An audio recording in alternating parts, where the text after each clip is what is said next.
2020-21 চনত অসমৰ বিত্তমন্ত্ৰী ৰূপে কাৰ্যনিৰ্বাহ কৰি থকাৰ সময়ত ৰাজ্যৰ বাজেটত অষ্টাদশ মুকুতাৰ উন্নয়নী মালা হিচাপে প্ৰতি বছৰে আমি 18টা আঁচনি ৰূপায়ণ কৰাৰ বাবে সিদ্ধান্ত গ্ৰহণ কৰিছিলোঁ আৰু সেই সময়তে এই 18খন আঁচনিৰ এক অন্যতম অংগ হিচাপে আমি অৰুণোদয় আঁচনিখনৰ বিষয়েও ঘোষণা কৰিছিলোঁ।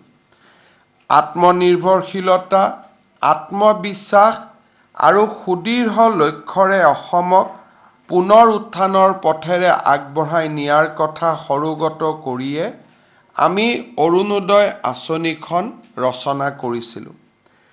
অৰুণোদয় আঁচনিখন অষ্টাদশ মুকুতাৰ উন্নয়নীমালাৰ সবাতোকৈ আকৰ্ষণীয় মুকুতা হ'ব। পবিত্ৰ সদনৰ মজিয়াত ঘোষণা কৰা সকলো আঁচনিৰ ভিতৰত এই আঁচনিখনেই হ'ব সবাতোকৈ শক্তিশালী আঁচনি। এই ধৰণে 2020-21 চনত মই অৰুণোদয় আঁচনিখনৰ কথা বৰ্ণনা কৰিছিলোঁ। আমি আৰম্ভ কৰিছিলোঁ অৰুণোদয় আঁচনিখন আৰু প্ৰথম অৱস্থাত প্ৰতি মাহে প্ৰত্যক্ষভাৱে আমি 830 টকা দৰিদ্ৰজনৰ বেংক একাউণ্টলৈকে হস্তান্তৰ কৰিছিলোঁ। আজিৰ এই মুহূৰ্তত 24.60 লাখ পৰিয়ালে প্ৰত্যেক মাহৰ 10 তাৰিখে 1250 টকাকৈ নিজৰ বেংক একাউণ্টত অৰুণোদয় ধন পাবলৈ সক্ষম হৈছে। মাননীয় প্ৰধানমন্ত্ৰী নৰেন্দ্ৰ মোদী ডাঙৰীয়াৰ দূৰদৰ্শিতাৰ বাবে অসমত আৰু ভাৰতত জনধন একাউণ্ট, আধাৰ আৰু মোবাইল সংযোগ ব্যৱস্থাৰ আৰম্ভণি কৰা হৈছিল। প্ৰধানমন্ত্ৰী ডাঙৰীয়াই হাতত লোৱা জনধন একাউণ্টৰ বাবেই আজি আমি প্ৰত্যেক মাহত 24.60 লাখ পৰিয়াললৈ অৰুণোদয় আঁচনিৰ ধন ৰূপান্তৰ কৰিব পাৰিছোঁ। আমি 830 টকা কেনেকৈ আমি ৰাইজৰ মাজত ভগাই দিয়াৰ চেষ্টা কৰিছিলোঁ। যেতিয়া আমি 830 টকা 2020-21 চনত আৰম্ভ কৰিছিলোঁ, তেতিয়া আমি ভাবিছিলোঁ 830 টকাৰ 400 টকা প্ৰতিটো পৰিয়ালে ঘৰত প্ৰয়োজনীয় হোৱা মেডিচিন, বিশেষকৈ যি ঘৰত বৃদ্ধ আই মাতৃ থাকে, যি ঘৰত বেমাৰী ল'ৰা ছোৱালী থাকে, নিৰ্দিষ্টকৈ তেওঁলোকে কিছু টকা পৰিয়ালৰ ঔষধ কিনাৰ বাবে খৰচ কৰিব লাগে। আমি ভাবিছিলোঁ যে 830 টকাৰ 400 টকা আমি স্বাস্থ্যজনিত খৰচৰ বাবে ৰাইজক আগবঢ়াম।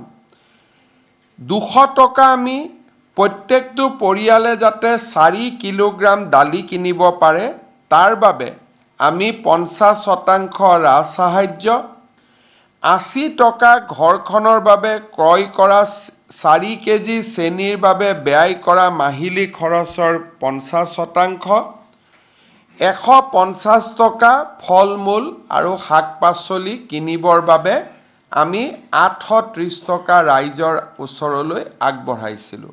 অৰ্থাৎ প্ৰতি কেজি অৰুণোদয় পৰিয়ালে যেতিয়া দালি কিনে, তেতিয়া সেই দালিৰ বিপৰীতে আমি 50% অৰ্থাৎ 200 টকা ৰাজসাহায্য দিওঁ। আমি ধৰি লওঁ যে এটা পৰিয়ালে প্ৰতি মাহত 400 টকাৰ দালি কিনে, 200 টকা ইয়াৰ খৰচ চৰকাৰে দিয়ে। 80 টকা 160 টকাৰ তেওঁলোকে চেনি কিনে, তাৰ 50% অৰ্থাৎ 80 টকা ৰাজ্য চৰকাৰে আগবঢ়ায়। অৰুণোদয় 3ৰ উদ্দেশ্য হ'ল অৰুণোদয় 1 আৰু অৰুণোদয় 2ত আমি যিসকল হিতাধিকাৰীক দিছিলোঁ আৰু নতুনকৈ যি প্ৰত্যেক সমষ্টিতে কম বেছি পৰিমাণে 10,000 হিতাধিকাৰী আমি নতুনকৈ দিম, এই গোটেইখিনিক আধাৰৰ লগত লিংকেজ কৰা। এতিয়া মানুহে ক'ব যে আমি আধাৰৰ আকৌ কোনোবা লাইনত যাব লাগিব নেকি, আধাৰ বিচাৰিব লাগিব নেকি? আমি ৰাইজক সেই কষ্টটো দিব খোজা নাই। কাৰণ আজিৰ দিনত অসমত যি পৰিয়ালৰে ৰেচন কাৰ্ড আছে তেওঁলোকে আধাৰ অলৰেডি ৰেচন কাৰ্ডখন আধাৰৰ লগত সংযোজিত কৰি থৈ দিছে। 2 বছৰ আগতেই আমি সেই কাম সমাপন কৰিছিলোঁ।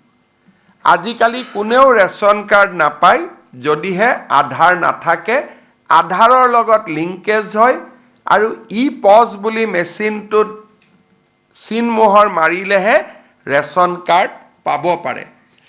আৰু সেই কাৰণে আমি এইবাৰ অৰুণোদয় 3 পইণ্ট আঁচনিটো ৰেচন কাৰ্ডৰ লগত আমি জড়িত কৰিব খুজিছোঁ। অৰ্থাৎ ৰেচন কাৰ্ডৰ নম্বৰ থাকিলেহে অৰুণোদয় পাব। কোনোবাই ক'ব পাৰে যে বাবা মোৰ ৰেচন কাৰ্ড নাই। সেইকাৰণে আজি আমি 19 লাখ লোকক নতুনকৈ ৰেচন কাৰ্ড দিয়াৰ আঁচনিখনো আৰম্ভ কৰিছোঁ। অৰ্থাৎ আজিৰ দিনটোত আমি ৰাজ্যজুৰি 19 লাখ পৰিয়ালক 19,92,167 জন ব্যক্তিক পৰিয়াল বুলি হিচাপ কৰিলে 4 দি হৰণ কৰিব লাগিব, 5 দি হৰণ কৰিব লাগিব, কিন্তু প্ৰায় 20 লাখ ব্যক্তিক আজি আমি ৰেচন কাৰ্ড দিয়াৰো কাম হাতত ল'ম।